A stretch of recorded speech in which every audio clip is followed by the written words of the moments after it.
Hello Redditors, welcome back to Tales Against Humanity. Now, let's get started.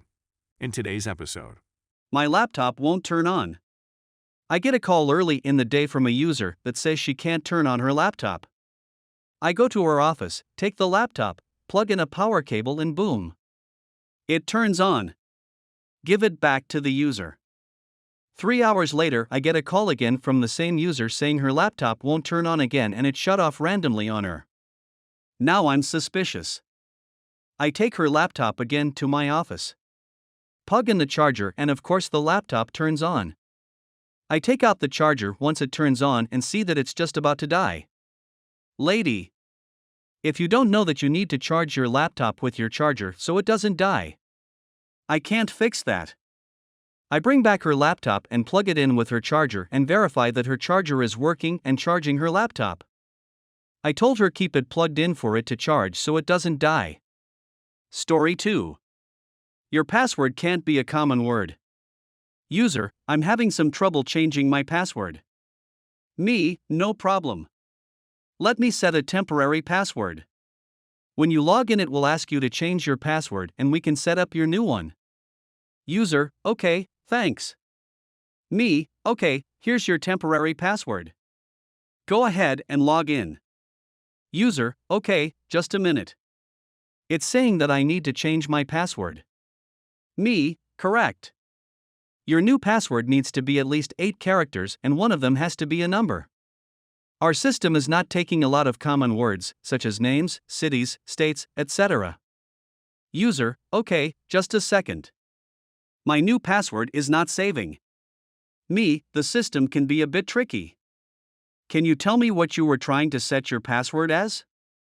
User, I usually just keep the same password and add an extra number to it. Me, what were you trying to set it as? User, Kentucky 1234. Story 3. Failed backup.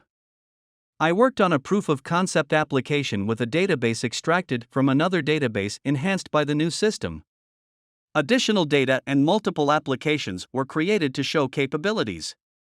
To avoid disaster, the whole machine was backed up to an external drive once a week. It was also compressed, zipped, to a network archive daily. One day the whole system went down. The machine became unusable. So I got a new machine and started the restoration/recovery process.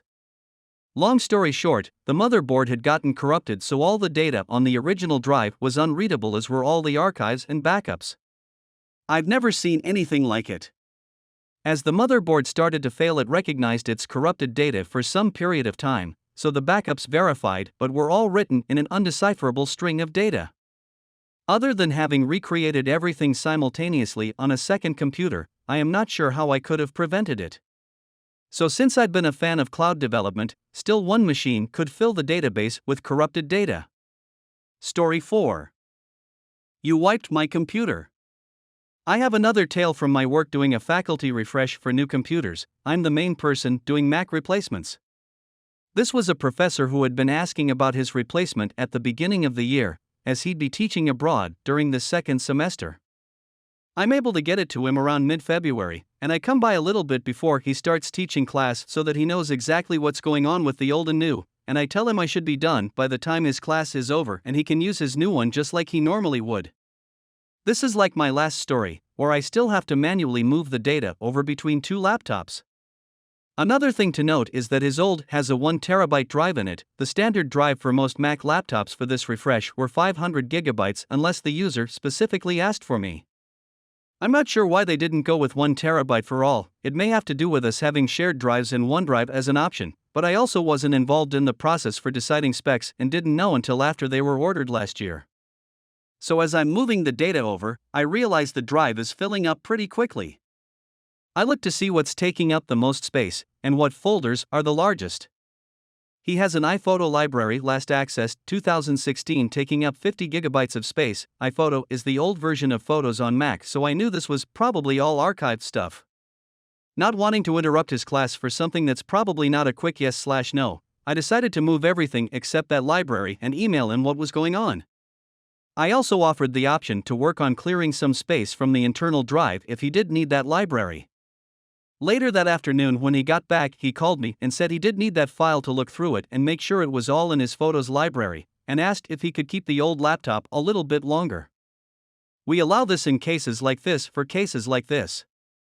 I returned it back to him without messing with it, and not thinking about me being logged into the admin account since I didn't have his password.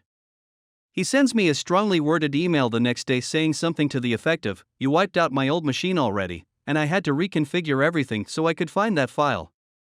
It wasn't done this way in the past." I apologized for any confusion caused, but assured him I didn't wipe it, and offered to look at it with him to see what he was talking about. He took me up on that offer but said he was off campus until later in the week or the following week.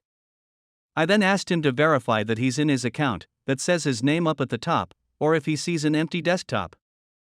I told him to restart just to be sure he logs into his account and not any other one. This would have saved him a lot of the wasted time he was complaining about if he tried that before just assuming it was wiped. He says he was grading exams and would get back to me. It wasn't until the next week he emailed me saying restarting and logging back in worked. To establish a timeline, he emailed me on the 28th stating that normally I'd give him another week and follow up again, because we rarely make exceptions beyond 2 weeks, and I knew he'd be leaving the country soon. Unfortunately, circumstances in my personal life meant I was out for a few days the following week, and didn't get a chance to follow up until March 14th. The next day he responded that he's already traveling, forgot to follow up with him but could have someone bring it to campus. I had other replacements/tickets to catch up with from being out, so I kind of put it to the back of my mind and forgot to follow up. After the semester ended, I followed up again to see if he's back or is still traveling for summer, but that was a month ago and he never got back to me.